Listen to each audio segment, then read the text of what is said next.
and welcome to Game Bars, the weekly series from dealspone.com that brings you breaking chat on the hottest news of the week.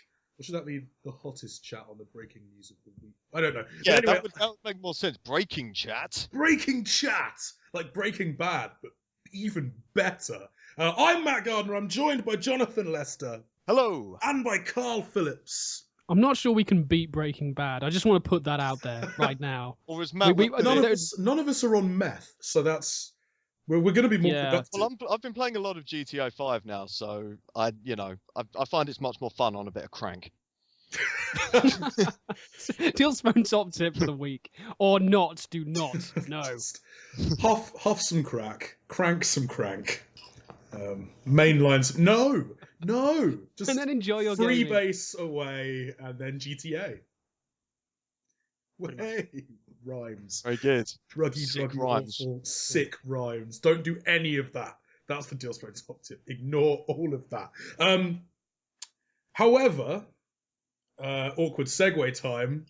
Already? We've been doing this for like 1 minute. What you should be paying attention. We don't even have a subject yet. Well, you should have. If we're ignoring like the huffing crack so you can play GTA, what you should be paying attention to is the ongoing resolution war between PS4 and Xbox One that hit the fan this week, with two very, very large third-party titles leaning heavily in favor of Sony's machine. Yes, what we're currently seeing, at least from the in terms of Battlefield 4's sort of in development next gen builds, it looks like that the PS4 version is going to run at about 900p resolution. Am I right? Natively, whereas the Xbox One version is 720p and upscaled. While Infinity Ward have confirmed officially that the Xbox One version will run at 720p and the PS4 version will be native 1080p. So that's not good for Microsoft. Yes, initially, like on the face of it, like the knee-jerk reaction is to say, well, the PS4 is obviously a much more powerful machine. And that's not something that Microsoft wants right now, being as both consoles haven't even released yet. And sort of these reports and these rumors and these, barefaced facts from Infinity Ward are coming out. This is exactly what they didn't want right now. No, because normally what happens is consoles tend to start on a level, then the developers get kind of fairly used to the consoles, and we start seeing disparity maybe a third or halfway along a console's lifespan. They haven't even come out yet, and this is happening already. Yeah, that's not good. No, but I've got to say, I think, it's very easy to say, oh, well, obviously the PS4 is more powerful, and I don't know yet necessarily if that's a claim we can make, but I do think this resolution wars, as you put it, does show us two very interesting points right now. Two very interesting points. Like, first up, right off the bat, it's pretty clear why Microsoft didn't call their console the Xbox 720, right?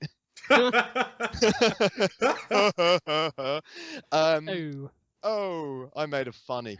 But yeah, I mean, okay, facetiousness aside, it would also seem to strongly suggest that right now, the PS4, and this is the take home, forget any potential disparity in terms of performance and raw power, the PS4 does seem to be easier and more convenient to develop for. I think that's the main point. Yeah. The biggest thing to take from all of this is, because Sony obviously had the whole thing with the, what was it? The cell processor. Cell processor, that's the one. And everyone's saying it was bold to develop for, and it was the uptake on actually getting the best out of that system took a good few years, and they've learned a lesson, and so the PS4 seems to be the easier console. But it's the beginning of the life cycle. We're obviously going to see big jumps as we move forward, but it's a weird start Yes, it's a very weird start because console generations aren't won by the most powerful console. That's not how it works. They tend to be won by the console that's most convenient and easiest to develop for while hitting performance targets. That is, if you look back, that's always how it's worked. And right now, we're seeing the PS4 developing for that is basically like developing for a fairly decent PC with 8 gigs of speedy RAM. That's fine. Developers are used to doing that. The Xbox One, however, tries to sort of sweeten the pot with its 32 megabytes of embedded static SRAM that's sort of right there on the processor, which gives developers another kind of pool of memory to work with. Gross oversimplification, but, you know, we're not a tech site. Go to Tom's Hardware or something. But the problem is, yeah, I mean, in a perfect world, developers would be, you know, using this memory to its full advantage. But here's the thing. Developers are under massive time constraints and budgetary constraints. And the Xbox One is throwing up a hurdle. It's throwing up a stumbling block and a learning curve for developers to have to vault over in order to get the performance they want. And as we're seeing right now, Infinity Ward and DICE are saying, well, we could spend a shitload of extra time and money on tech development, or we could hit our performance targets by just lowering the resolution. Yeah. And that's worrying because that's something that's going to keep happening. Because when given the choice between, you know, funneling loads and loads and loads of resources into optimization and tech development versus running it at 720p and knocking off to the pub, I mean, are we going to see that happening more and more throughout this generation? Yeah, that's my biggest worry out of all of this. I mean, it's the fact that we're finally starting to see like 1080p being a regular thing on the current generation, and we're not hitting it to start off with the new one. I mean, it just really baffles me that we haven't been able to just see like 1080 straight off for either console. My worry is the whole thing as well. I think it's not just down to the console specs. I think Sony got there first in many ways. Like they really edged it this generation. This coming generation. I mean, obviously Microsoft, the Xbox 360 came out miles before the PS3 did, so everyone had a chance to get on board with that and know how it worked, and that became a lead development platform in terms of consoles. This time around, it looks like Sony got their house in order just a little bit earlier than Microsoft did, and we've seen that throughout all of the communication over the last year. We've seen that in terms of the being ready to present their pitch for next gen with, I mean, we didn't see the PS4 back in February, but Sony were there saying this is all about developers. This is all about development and games. And it's clear from the people I've spoken to, at least, both in terms of large developers and indies alike, saying Sony just shaded it. And indeed, over the summer in convention season, every single time I went hands-on with next-gen third-party material, it was on PS4. Yeah, I think the other thing to take away from this is that both of those games are third-party that we've seen from. I'm more interested now to see what happens when we finally see the first-party stuff and they start analysing that. So stuff like Forza or Killzone, and we see that. Forza's already been confirmed at 60 FPS native 1080p. That's because Turn 10 are a Microsoft studio. They are able... Yeah, exactly. They have been given the full support. Whereas, and the thing is, we've heard a lot. Sony have made a lot, and actually not just Sony themselves, but developers themselves, third-party developers themselves, have made a massive deal out of just how much work Sony's done in flinging dev kits out and having dedicated setups to allow people to get up and running on the PS4 really quickly. They've been banging that drum for months, and we haven't seen as much of that from Microsoft, not necessarily because they're not doing it, but because they didn't really have their house in order early enough to be able to do that at the same time Sony started doing that. So I think Sony are just a little bit further down the line. They're a little bit more savvy. They're a little bit more clued up perhaps on next gen. Certainly in terms of development and certainly in terms of getting that affinity between developers and their consoles, it certainly looks that way. And the evidence, well, we're seeing it now. Yeah. And you're absolutely right. This, to be happening this early on, before the consoles have even released, that's not good. No. I mean, at the end of the day, I mean, some people won't even care. They'll be just like, well, I've got myself a shiny new thing. It's all very exciting. Technology, woo! And they'll just play the games. But, I mean, some people are really taking this to heart and going, this is... I mean, I'm not sure necessarily which camp I fall into in that respect. Because, you know, if the games are good, then I'll buy it. But it is still kind of worrying. I think, well, you know how last week we were chatting about Sony's launch lineup in terms of exclusives and how it's really, really tiny now that everything apart from Killzone appears to be skipping till next year. Yeah. Now, this kind of balances it all back out again in a way, because if you can guarantee the best console experience in terms of smooth running for key third-party titles, that's pretty awesome. And we were saying most of the titles we're excited about in the launch window are third-party titles. Things like Watch Dogs, things like Assassin's Creed 4, which I've only seen. I haven't seen running on Xbox One. It's only been on PS4. Ubisoft clearly getting more out of the PS4 potentially. So yeah, it's not. This is. I think this is a real blow for Microsoft this early on. Yeah. Well, it's still a month ago. They might be able to patch stuff. Yay! I'll tell you what. The current rumours are they're still sorting out their drivers and they're still trying to sort out their. The thing is, once they start rolling out better toolkits to developers or better SDK, they will hopefully see a performance boost and they'll make it easier to secure a decent resolution and performance on Xbox One. But it does seem right now that they're having trouble putting their house in order. And more to the point as well, like, it doesn't matter how powerful a console is, it matters about how much power you can actually use, that you can easily, cost-effectively use. And the thing is, the PS4 is the most powerful console, but right now it seems that it's letting developers just use all that power straight off the bat, rather than dicking about with embedded static RAM and all sorts of stuff. But it's okay. But it's okay, because now Microsoft has Jonathan Ross working for them. Yes, that they do, but more to the point, Microsoft have gone, well, yeah, I mean, yeah, you can play some of these third-party games in 1080p or 900p on PS4, but you can't play Titanfall, can you? That's a very good point. Yeah, that's what they're going to do, because in the end of the day, it's all going to come down to games. Exactly. This is my point. No one's really going to care as long as the stuff is good that's on the system to play. Admittingly, Titanfall's also on PC, and that's going to be awesome. But yes, it's only on consoles. It's only for Xbox One. And that comes down to an interesting bit of... Matt, you described it as dark side kind of business. Oh, yes. It's dark side kind of business, only in the way that you look at...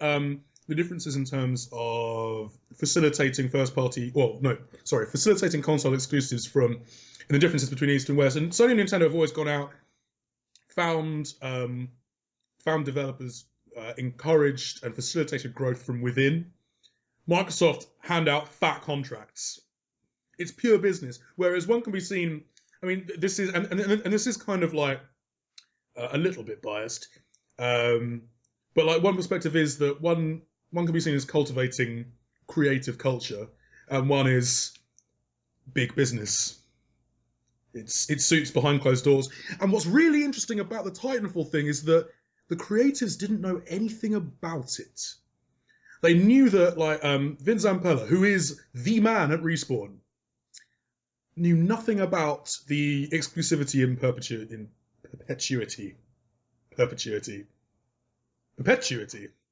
whatever. So obviously we knew that Titanfall would be a Microsoft exclusive for launch, but there have been all these rumblings over the last couple of months about, well, mainly from Sony fans going, please let it come to PS4, please let it come to PS4, because we didn't really know, and now we do. It will never be on PS4. Although Zampella did say on Twitter, because he was clearly a little bit disgruntled by it, although went for the classy sad face rather than a Phil Fish-esque rant, and basically said the first Titanfall, there's no way, but sequels, he didn't. I don't think he mentioned the sequels specifically, but he did say that Respawn would make games for PS4. And to be fair, when it comes to, because I think they contracted to EA for this one game, and then they retain all the rights. That was one of the stipulations. The bidding war for the sequel is going to be. Oh yeah, if Microsoft wants to throw money around, buy studios, Microsoft. Buy studios. Don't just deny a game to your competitor for a bit. Yeah. We've been saying that throughout this generation as well. This is very much the way Microsoft does business, and it's kind of short-sighted a little bit. We've been saying that for years. It's kind of short-sighted and it's kind of cynical, because on the one hand, you've got Sony and Nintendo saying, look, we want to foster a relationship with you, the developers. We want to own you, body and soul. We want you to be ours and belong to us, but we want to nurture this big, stable, and ecosystem of developers creating exclusive content. Whereas Microsoft is saying, well, if you buy our console, you can have stuff a little bit earlier than them. Or you can have this one game that they can't have. Or you can have this one DLC pack 30 days before they do. And that, to me, doesn't seem like... Microsoft really has the work cut out securing more exclusives, more second-party and first-party exclusives. Of course, the irony is... To create an actual ecosystem. Of course, the irony is that their launch lineup is packed with them. Yes, yes, that is true. Although, you know, as far as I understand it, Dead Rising 3 effectively was Microsoft just paid them up front and said, make Dead Rising 3 for us. It wasn't going to happen until Microsoft said that. Titanfall, as we've said, was basically a big fat area denial attack. Microsoft just saying, this is ours now. We're Oscar Mike. We're having this.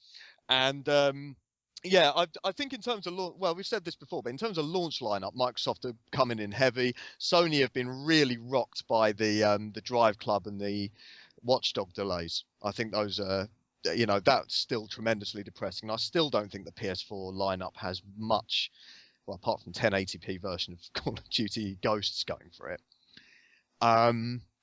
But yeah, I mean, I'm going to be psyched for Titanfall. If I do retain my Xbox One pre-order, I will almost certainly buy it on the platform just to see what it can do.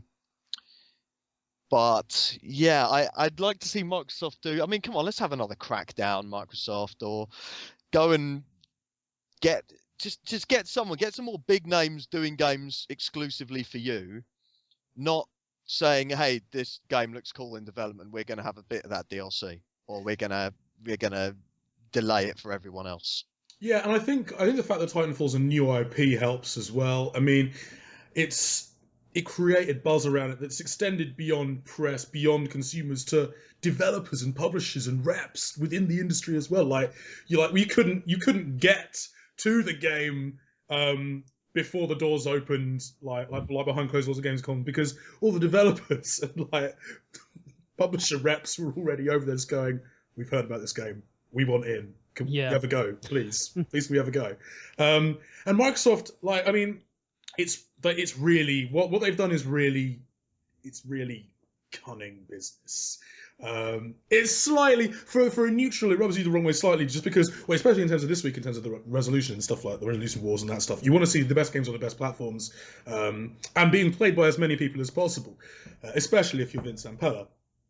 But it's damn good competitive business.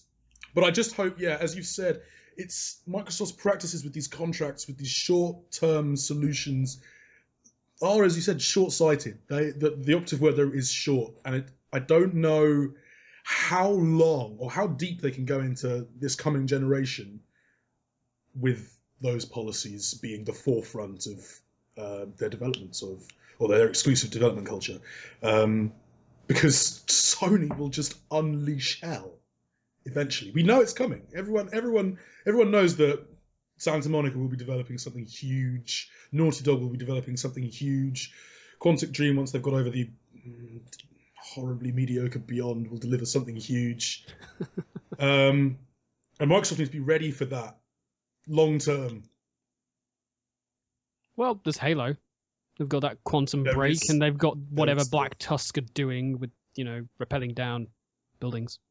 Yes, exciting new IPs. So, you know, there's going to be, you know, salvos from both sides, but it's yeah, interesting times, exciting times. That will shift Xbox Ones though. Titanfall, make no mistake, will shift that console when it comes out. Yeah, so yeah. I can't wait. I cannot wait for it. It looks fantastic. It's one of the few next gen games for me that screams real, actual next gen gameplay, running up walls, mechs, multiplayer and single player combining into one gorgeous thing. Yeah, I'm up for that. It's the fluidity as well. It's just it's high concept tweaking to a well established genre, but it's it does. It feels like the future. Let's go on to something that's clearly not the future. Let's awkwardly jump onto something that got canned this week. Command and Conquer, a big name, attempted to go free to play. No, said the community, we're not having that, and now it's been shit canned. Okay. Yeah, fair enough. Frankly, I mean, it was, from what I understand, because I didn't actually give it a go. I didn't manage to get into the alpha. I tried to. No, I tried for 5 hours. No. Yeah, and that's the problem. I mean, it's always good to have the multiplayer components of it and keep it as a competitive thing. You know, sort of like which side works. Kind of like StarCraft. You know how each side will basically play. But in terms of making it free to play and giving people, reason to go back for whatever reason, or microtransaction, I don't think it really fit with Command and Conquer. And besides, I don't think the Generals universe was necessarily the most popular one out of all of them. So they kind of were off on the wrong foot to begin with, but they finally listened, and now Victory Studios is no more, which is a shame, but at least they are now looking at doing it perhaps in a more traditional way in terms of the Command & Conquer franchise. Yeah, they say they're looking for more opportunities, though admittedly that statement from Victory Studios came out before we learned that they'd been disbanded. Yep. But yeah, EA, I mean, Command & Conquer is a big license. They're not going to let it lie forever. They are going to try and do something with it. And I think there is room for a free-to-play game in that universe. I just think that they were going the wrong, just from, as you said, day one, they were going the wrong way about it here, because they were working on Generals 2. And then somewhere through development, they said, actually, maybe we could kind of hack this into a free-to-play game. Yeah. If we take a few bits out and distribute a few bits of the economy, and then promise players that we'll actually put units from games they actually like into it. And that's the wrong way to do it. If you want to do a free-to-play Command & Conquer, you've got to go in, identify, a really, perhaps, make the, well, I don't know. I don't know whether or not I would play a free-to-play Command & Conquer. I probably would, but they'd have to, they'd have to make it colourful and interesting for a start. They'd have to bring back Kane. Bring back Kane. Absolutely. And yeah, and they'd have to, from day one, develop it as a successful free-to-play game, not just grab a project they're already working on and say, oh, bollocks, we can probably turn it into free-to-play. That almost never works. That almost always results in terrible games when you do that. And it looks like players in the alpha basically tore them a new one. Yeah. And that's fine. That's what alphas are for. So I think that's arguably fair enough. I've never met anyone that was super excited for this, I'm going to be honest with you. Nah. No, I would. Do you know what? The only time it piqued my curiosity was when they were talking about the single player stuff. And they said that there'd be missions. And I went, oh right, okay. Well now I can pay attention to it, because I'll be honest, I never really played Command & Conquer for the multiplayer experience. It's a fairly shallow multiplayer experience when you compare it to other strategy games out there. Compared to StarCraft it is. Well, yeah. And the joy always came from sort of these bespoke, really, really well-designed missions where you had limited resources quite often, limited units, or alternatively on the flip side, just fat base combat. I think what they should do is basically get Tiberian Sun, optimize it for tablets or browsers, maybe Facebook, and just remove all the enemies. Just make it single player and make the whole thing just base building. Just sending out your harvesters, collecting all that blue Tiberium, making loads of Firestorm walls, and just making a great big base. And then, if you want to buy another harvester, it's 59p. What would my cyborg commando do? He'd just walk around. Yeah. He'd just walk around looking awesome. That's what the cyborg commando always does. Yeah. He's amazing. Get Michael Byrne back, he can be like the guy you play Michael him, and then James L. Jones comes along and says, "Oh, that's a good base you're building there. Continue, carry on, Commander." And yeah, I used to love that. I used to love that in Command and Conquer. I would sometimes leave one enemy structure alive, Yeah. Just so I could just keep base building. I loved base building in that game. Such a munchkin. Mm. But they obviously shouldn't do that because you'd end up with a game like the iOS version of Dungeon Keeper if they did Yes. that. And we all. And no. Do you not like that, John? You're not a fan. No. Have you played Ruined it? Tawny, Matt. It's ridiculous. The thing is, I have the. I played it for 10 Ruined. minutes. I played it for 10 minutes, then went no. No, I'm out. just no. Just the original games are out there. Same with Command and Conquer as well. I mean, they keep giving the original games away, especially in those Ultimate Collection deals. Yep. But yeah, I'd like to see Command and Conquer come back, and I would like to see them do it right. If that means planning a brand new free-to-play version, okay. Well, I think fair enough. Free-to-play isn't a dirty word. Free-to-play games absolutely can be brilliant. They just have to be done right from the beginning. Right. Yeah, Also, they've just got to be done right. But also, I think EA needs to realise that not every franchise has to be turned free-to-play. Yes, it does, Matt. They don't. They really don't have to. Dungeon Yes, Keeper was a prime example. They did that. They shouldn't have done that. They did it wrong. They did it wrong. And the thing is, like, it doesn't. At the end, like, if they just released a Dungeon Keeper game, they would have saved a whole fuck ton of money, potentially. And it would have been good, and people might have played it. Mm. And the same here. Like, I kind of love. I love this. Basically going down the plug hole from a gamer's perspective, simply because like the feedback, yeah. The feedback was so ridiculously overwhelming that EA had no choice but to go, okay, no, we've got to put a plug on this. No one wants this. Like, they could have forged ahead like bullishly and attempted to create something out of this mess, but thankfully they shut it down and redistributed to start again on something else. And hopefully, I'll just bring out a new Command and Conquer. Just do that. Yeah, that'd be nice. Like, I just finish Generals 2 as Generals 2. Like, it's not my favourite. It's my least favourite setting. I'll still play it. Or just, Red Alert. More Red Alert. Always. Oh, just, yeah, Red Alert. Or psychic, awesome Red Alert 2-ness. That's my favourite. I love it. I love it so much. Desolator ready! Scorched earth! Amazing. Right, so yeah, that's Command and Conquer. Let's talk about, we're going to stick on negative stuff for the moment. It's ragging on Wii U time. Yeah, Nintendo put out their... Now, the thing is, Nintendo have put out their quarterly financials, and as you'd expect, the Wii U is...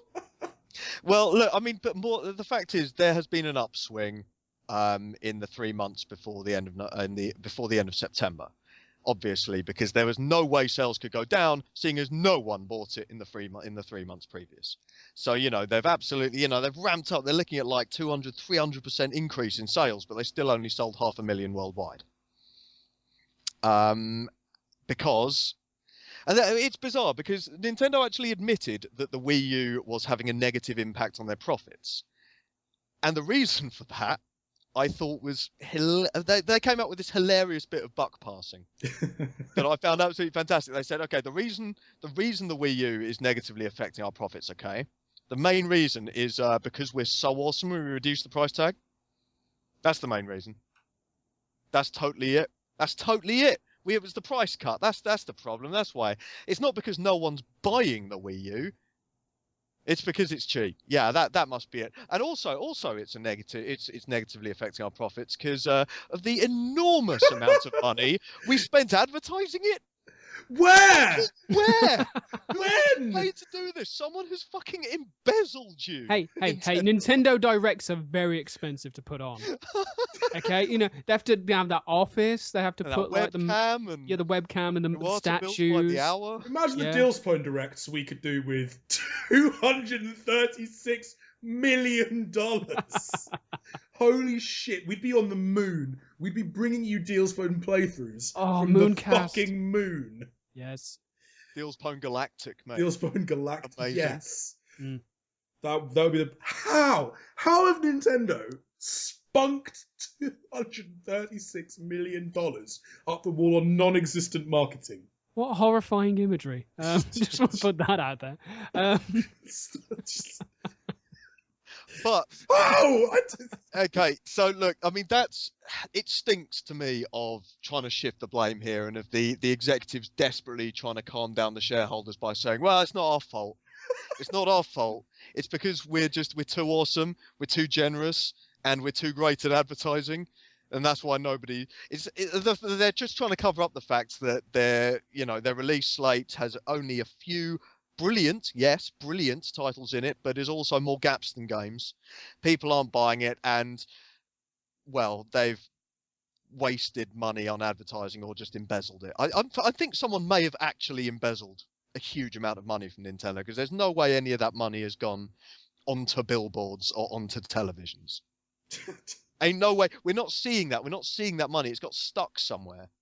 Probably in the Cayman Islands. Probably on a fat yacht somewhere. Check it Watts' Please understand. Yeah, please understand. My new boat. My new volcano Take base. to the sea. that would be amazing.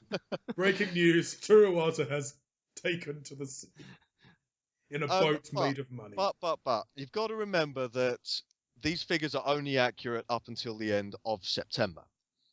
So we're about to see what is probably going to be a fairly decent Christmas upswing for them.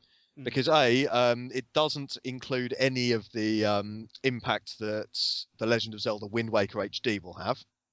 It doesn't include any of the figures that the new Mario game will do, or the sort of Christmas shopping rush will do either. So I expect we're going to see them crowing about like 1,000% increases in selling. And other hilarious percentages, because 100% of fuck all is always going, 200% of bugger all is always going to be a higher number than bugger all. But yeah, I mean, we've been saying this again for months. I don't think we need to bang on about it. Nintendo need to just, well, I would say they need to advertise better, but they're going to bankrupt themselves if they actually try, aren't they? It's going to be fine, though. It's going to be fine. Advertise better. Like 3 adverts. An advert of some hipster twat playing Zombie U. Last Christmas apparently cost them like £10 million. Like, just on its own. It's going to be fine, though. It's going to be fine, because it doesn't, as you said, the numbers don't take into account, like, Wind Waker. Neither do they take into account Pokemon and the 2DS. So they'll see a little spike from that, although that won't help the Wii U being unprofitable. No, 3DS games won't do that, you're right. But it will help balance the books. And the thing is, though, Nintendo have always lent incredibly heavily since the early 90s on their handhelds. On their handhelds. And good on them, because they're one of the few teams that are always guaranteed to throw their big first-party studios at their handheld. They're always willing to do that. Unlike Sony, who are like, well, we probably ought to make a Resistance game. A little update on Blackgate, by the way. Blackgate was pretty good, but we don't know how good, because in spite of it looking pretty good, Sony miraculously failed to send any copies of it out. I think they're trying to deny that it in fact exists. They did send some download codes out.